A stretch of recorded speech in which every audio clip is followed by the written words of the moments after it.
고려시대의 왕들의 업적을 살펴보도록 하겠습니다. 자, 우선 태조 왕건.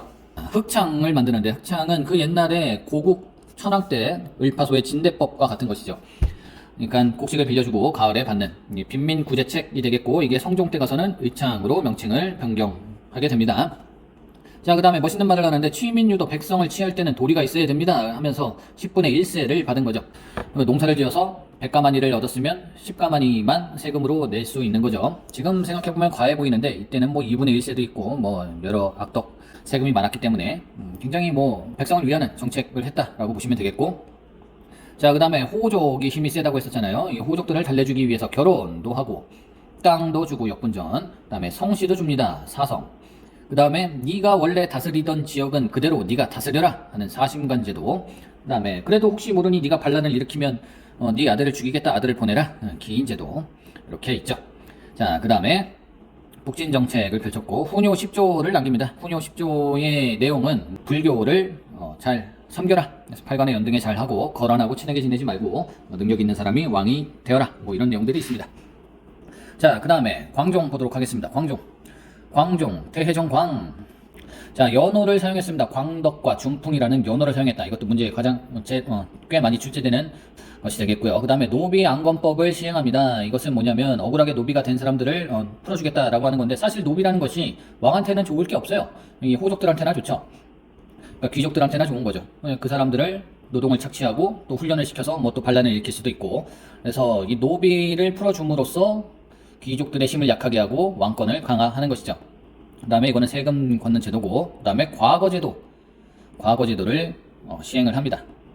쌍기라는 사람은 원래 중국 사람이에요. 후주의 사신 쌍기를 설득을 시켜서 내 신하가 되어줘 하면서 스카우트를 해서 과거제도를 만들었죠. 그 다음에 공복 5세가를 제정해줬고요. 그 다음에 송가 외교를 했고 훈신 숙청을 했다. 그러니까 그 고려를 세울 때 공이 있던 자들이 권력이 높아지니까 그들을 권력을 낮추기 위해서 숙청을 했다.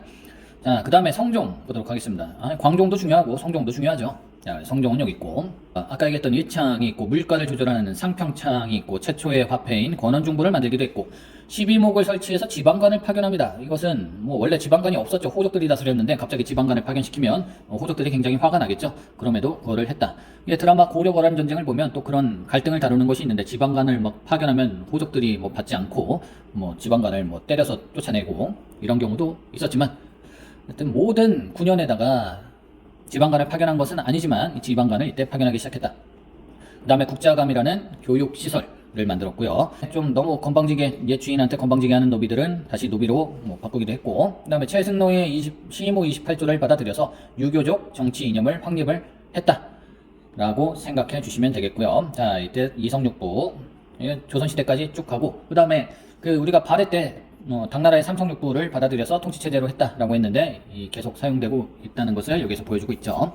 거란 2차, 3차 침입이 있었던 현종 때는 거란을 물리치기 위한 초조대장경을 만들었다. 그 다음에 오도양계라는 지방제도를 확립을 했다. 자, 오도양계는 여기 5개의 도가 이렇게 있고, 여기 위에는 2개의 계를 만든 것이죠.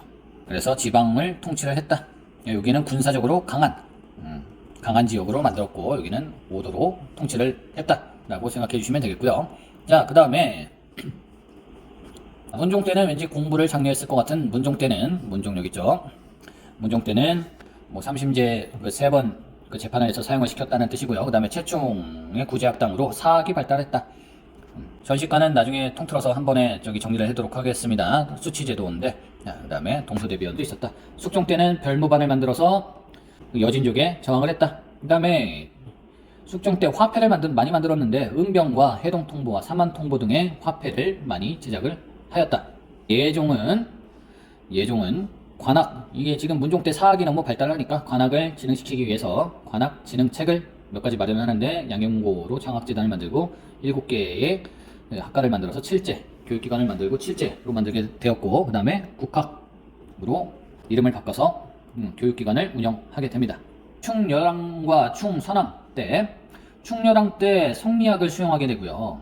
성균관으로 이름이 좀 바뀌게 됩니다. 이때 또 교육기관이 유명한 책들인데, 삼국유사, 이련의 삼국유사, 이승유의 제왕기, 이 책들을 이때 집필이 되겠고요. 그 다음에 상학재단이 만들어지기도 합니다.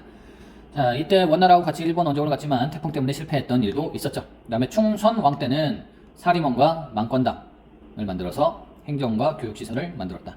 사림원과 망권당. 공민왕 중요하죠. 가장 중요한 것은 중요한 왕은 업적을 가지고 있는 왕은 공민왕. 다시 치우고 공민왕. 그 다음에 광종과 성종과 뭐 이 정도입니다. 이게 제일 중요한 왕들이죠. 충렬 충선왕 때의 요 학자들, 이거는 한능검에 많이 나오고요. 수능에는 뭐 많이 출제되진 않지만 한능검에 많이 출제가 됩니다. 그 다음에 이렇게 뭐 너무 하기 싫다 그러면 이 세 명의 왕만 알고 있어도 대부분의 문제는 맞힐 수 있고요. 뭐 추가로 보시려면 이거 왕건 몇 개 업적 안 되니까 이것도 살펴보시면 되겠습니다. 자, 그리고 파란 글씨는 좀 잘 봐두시면 좋겠습니다. 공민왕 왕권 강화 책으로 검문세족을 숙청하기 시작하죠. 대표적으로 기철, 기양후의 오빠. 그 다음에 전민변정도감을 신도는 승려인데 공민왕이 믿고 정권을 맡겼던, 결국 뭐 사사시키기는 하지만 신돈의 전면변정도감, 그 다음에 정방을 폐지했고 최후가 만들었던 정방을 폐지합니다. 정치기구. 그 다음에 성균관을 개편을 해서 기술 학부를 없애버리고요. 이거 너무 내용이 많으니까 파란 글씨 위주로 공부를 하시면 되겠습니다. 그리고 아까 중요하다고 했던 이 왕들 위주로 공부를 하시면 되겠습니다. 네, 반원 정책, 쌍성 총관부를 없애고요. 이성계가 사실 쌍성 총관 그 원나라에 협조하던 그 집안인데 원나라가 명나라한테 그 심해서 밀리는 것을 보고 고려에 이제 가자 해갖고 쌍성 총관부 내부에서 반란을 일으켜서 수복하게 도와줬죠. 그 다음에 정둔동 행성을 파괴하고 관제를 복구하고 몽고풍을 금지시킵니다. 몽골에서 들어온 뭐 유명한 게 있죠. 호자 들어가는 게 다 몽골에서 왔다라고 생각하시면 되겠습니다. 호떡, 호주머니, 뭐 연지곤지, 뭐 은장도, 뭐 이런 것들이 몽골 풍습이 되겠습니다. 자, 끝.